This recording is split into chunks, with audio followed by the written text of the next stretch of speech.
Okay, today we're going to be talking about the top 3 mistakes of speed training. Something I'm very passionate about and I have a certain amount of expertise in, I guess you could say, a bit of a specialty of mine. Big topic, really important. I think speed training it can be tricky. You know, when you're trying to get stronger or you're trying to get fitter, there's a lot of ways to skin the cat, as it were. Loads of things can work and you can get there in loads of different ways. And even if you're not doing things optimally, you can still make some progress. Speed training is a bit of a different animal. It requires a lot of intensity. It's one of the hardest things we can physically do, and which then makes it one of the hardest things to train for. But it's possible for absolutely everyone to get faster, and if you're looking to get faster, you're going to be involved in sport. And let's face it, if you're the fastest person in your position, you're going to be the most valuable player. It's a massive thing. Speed literally is the separator between good players and great players quite often. So let's dive into it. Top 3 mistakes that I see most of the time. I get this kind of question a lot. We're going to start off with the fact that a lot of people just aren't actually doing enough sprinting. And that's both from a practice perspective in terms of actually dedicating a session a week or more to sprinting, but also from a technical standpoint in terms of they're not approaching the sprint training from a long-term approach as much as just turning up and razzing it, which is important. The intensity has to be there. We'll come back to that later on in point 3. But step 1, we've got to get you out there actually sprinting. Nothing you can do in the gym is going to come close to the forces and the speed of forces during sprinting. It's a very highly coordinated movement. If you're sprinting, your sprint's going to improve, obviously, but the impact that proper sprint training can have on your strength, power, body composition is remarkable. So if all you take away from this video this week is I'm going to dedicate a bit of time to get into some sprinting, perfect. You'll make some big improvements in whatever sport you're in, guaranteed. In terms of technique, you don't have to be getting super technical. You know, it's not about trying to turn you into an Olympic sprinter, but there's key markers to look for, there's key positions and key cues to go through. So if you've not got a great understanding of what it is the technique should be like, or maybe you're at a stage where you can watch yourself back on video sprinting and you realise that it doesn't look like the people on TV, but you're not entirely sure what to do about it, please get in touch and we can talk through that. That could be a huge topic. I will go through some common faults in technique, in training, in sprinting in future videos as well. But step 1 is definitely make sure we're actually getting some practice in. A really good way, if you've not done sprints for a while or before, apart from when you're playing your sport, find a hill. Doesn't have to be super far, you know, takes about 5 to 7 seconds worth of sprinting and hammer it up that hill. Really nice way of introducing it in, because it means you can put a lot of intensity into it, but it also protects you slightly because the hill slows you down basically and it stops you from overstriding. It actually puts you into really nice mechanics most of the time, so that's a good thing to try.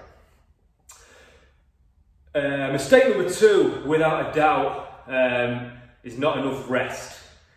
So the quality of the sprinting that you're doing within a session. Now, I have just said that a lot of people aren't actually sprinting, so if you're doing something, great, but your sprint sessions can't look like conditioning sessions. You shouldn't be panting and breathing. For every 10 meters that you sprint, you should have at least a minute, but probably a minute plus 1 of rest. Okay, so if you go and do a 50 meter sprint, you know, like half a football pitch, half a rugby pitch, you should have 5 to 6 minutes rest after that. before you go and do another sprint. If you sprint there and then even just walk back, never mind jog back and then go again, you're not sprint training, that's conditioning. And while it could be a potentially decent conditioning session, depending how you do it, it will not get you faster because you're just going to be too tired for it.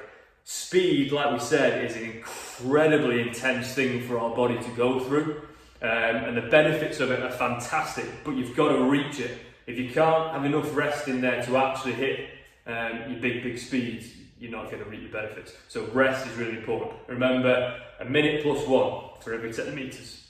So if you did a 30 metre sprint, you'd have 4 minutes rest for a complete recovery. The faster you get, probably the more rest you're going to need because you're actually burning through more and more as you go. Okay? Another general rule is if you're unsure, whenever you think you're ready, add another minute. So it could be however many meters, for every 10 meters, it's that many minutes plus 2, for example. That would be a very safe way of doing it, and it makes a big difference in terms of how effective. It's the quality of the sprint training that goes through the roof then. In terms of volumes and specific workouts, they will be covered in other videos. And then mistake number 3 is using the gym and the weight room as your speed training.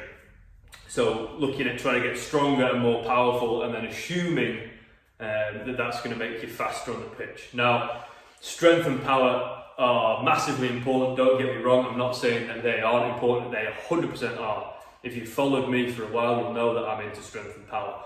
But sprinting speeds, it's just a different animal.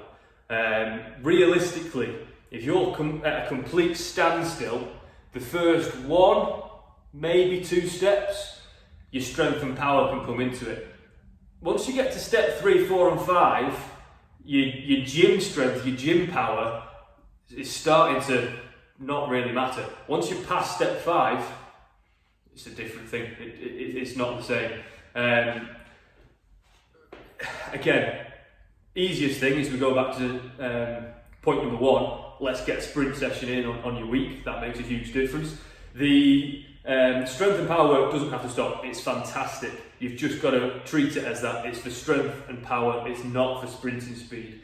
Now, those first few steps, if you're going from a standstill, strength and power can start to come into it. But bearing in mind, in most sports, it's quite rare that you're going from a complete standstill to as fast as you can.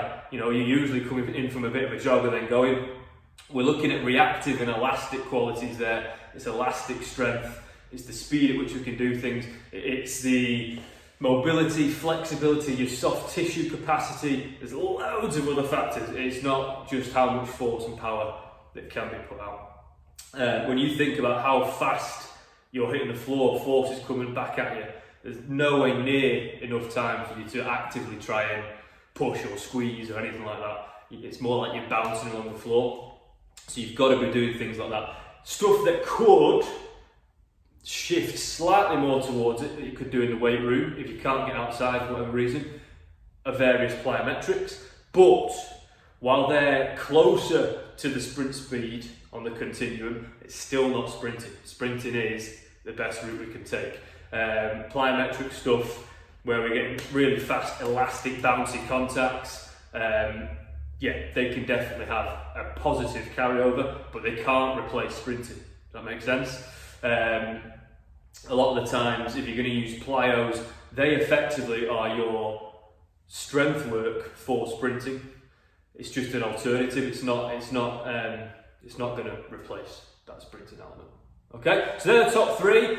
If you have any questions on them, please get back to me. If you could like and subscribe to this video, that would be great. If you could give me a like on Instagram, that would also be great. Thank you for listening. I hope you found that interesting.